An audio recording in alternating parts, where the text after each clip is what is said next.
Hello students, now we are starting our science class and we are doing chapter acid, bases and salt. We have done about the salt. Today we will learn about bases.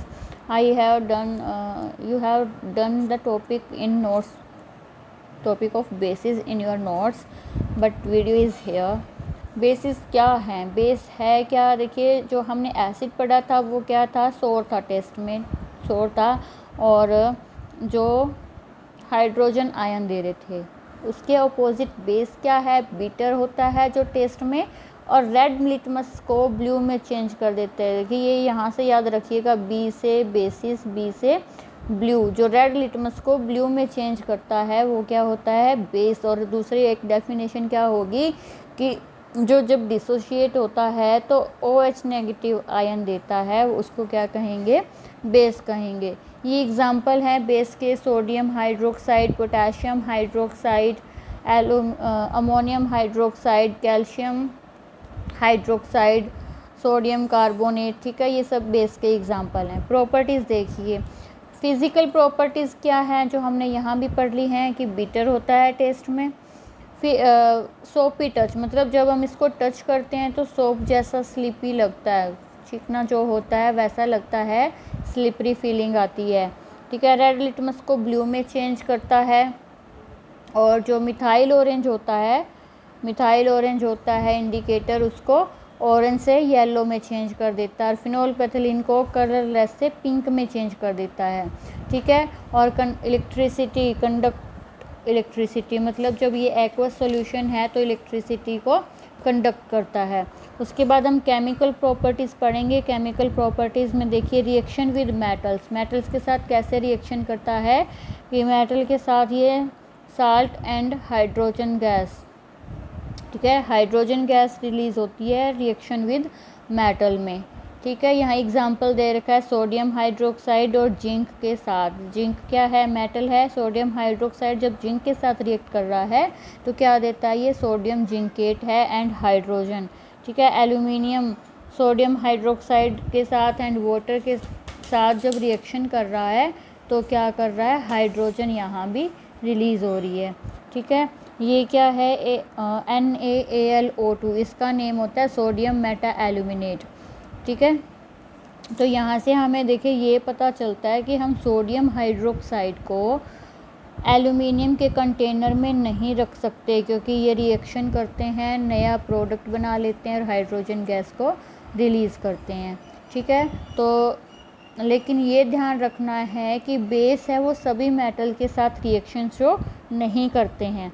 Next है reaction with acid. Acid के साथ देखिए, जब base और acid आपस में react करेंगे तो एक दूसरे को न्यूट्रलाइज करेंगे ना, कि जब उनका अमाउंट सेम होगा। ठीक है, अगर एसिड ज़्यादा है तो वो थोड़ा बहुत एसिडिक रह जाता है, अगर बेस ज़्यादा है तो सोल्यूशन बाद में बेसिक ज़्यादा हो जाता है, लेकिन जब दोनों इक्वल हैं तो ये क्या करेंगे, न्यूट्रलाइज कर देते हैं एक दूसरे को। ठीक है, तो यहाँ देखिए सोडियम हाइड्रोक्साइड बेस है, और ये क्या है, हाइड्रोक्लोरिक एसिड। ठीक है, ये रिएक्ट करके क्या बनाते हैं, साल्ट एंड वाटर। तो जो बेस हैं वो एसिड के साथ रिएक्ट करके साल्ट एंड वाटर फॉर्म करते हैं। ये न्यूट्रलाइजेशन रिएक्शन का भी एग्जाम्पल है, क्योंकि ये क्या करते हैं, एक दूसरे को न्यूट्रलाइज कर रहे हैं। ठीक है, दूसरे न्यूट्रलाइजेशन रिएक्शन के एग्जाम्पल आपकी बुक में हैं, पढ़िएगा। सोडियम हाइड्रोक्साइड सल्फ्यूरिक एसिड के साथ करता है।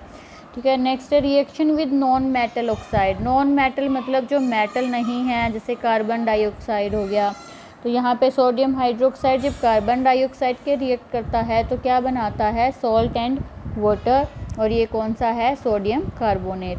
ठीक है, तो कार्बन डाइऑक्साइड को जब लाइम वाटर से पास करते हैं तो ये मिल्की का चेंज, उसको मिल्की बना देती है। ठीक है, कैल्शियम जो हाइड्रोक्साइड है सॉल्यूशन है वो बेसिक है, और कार्बन डाइऑक्साइड के साथ रिएक्ट करके साल्ट एंड वाटर देते हैं। आगे और बहुत सारे एग्जांपल मिल जाएंगे। नेक्स्ट है कि बेस का बिहेवियर वाटर में कैसा होता है। वाटर में वो क्या करते हैं, देखिए जब हमने वहाँ पढ़ा था ये इलेक्ट्रिसिटी कंडक्ट करता है।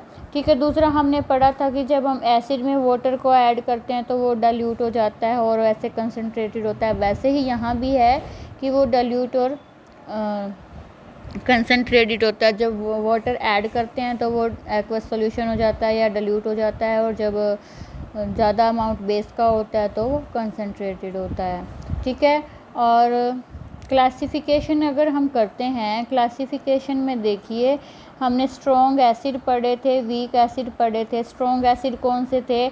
जो एक्वस सॉल्यूशन में ब्रेक डाउन होने पर हाइड्रोजन आयन देता है, H+ आयन देता है, और जो जितने ज़्यादा H+ आयन देता है वो उतने ही ज़्यादा स्ट्रॉन्ग होता है। वैसे ही इसमें हम करेंगे, हमें पता है कि बेस जब डिसोसिएट होता है तो वो OH- आयन देता है। ठीक है, तो स्ट्रॉन्ग बेस कौन सा होगा? जो पूरी तरह से आयनाइज हो जाता है, हाइड्रोक्साइड आयन देते हैं। ठीक है, तो वाटर में, ठीक है, जैसे कि NaOH है, इसको जब वाटर में करते हैं तो Na+ और प्लस में OH- आयन देते हैं। तो जो जितने ज़्यादा OH- आयन देगा या कम्प्लीटली आयनाइज होगा तो उसको क्या कहेंगे? हम क्या कहेंगे? Strong base. और जो पूरे ज़्यादा हाइड्रोक्साइड आयन नहीं देता है या फिर बहुत ही कम देता है, कम्प्लीटली आयनाइज नहीं होता, तो उसे हम क्या कहेंगे? Weak base. ठीक है, जैसे कि NH4 अमोनियम हाइड्रोक्साइड है, वो वीक है। ठीक है, नेक्स्ट है कि यूजेस क्या है? यूजेस हैं सोप बनाने में, पेपर फैक्ट्री में, फाइबर में, पेट्रोल रिफाइनिंग में, एंटा एसिड क्लींजिंग एजेंट। ये सब मिक्स्ड हैं कि सभी बेसिस के क्या यूज़ होते हैं। आपकी बुक में जो यूजेस ऑफ बेस दे रखे हैं वो आपको अपने नोट्स में राइट करना है, क्योंकि बहुत ही अच्छी तरह से दे रखे हैं। नेक्स्ट हम पढ़ेंगे क्या? न्यूट्रलाइजेशन रिएक्शन के बारे में और साल्ट्स के बारे में।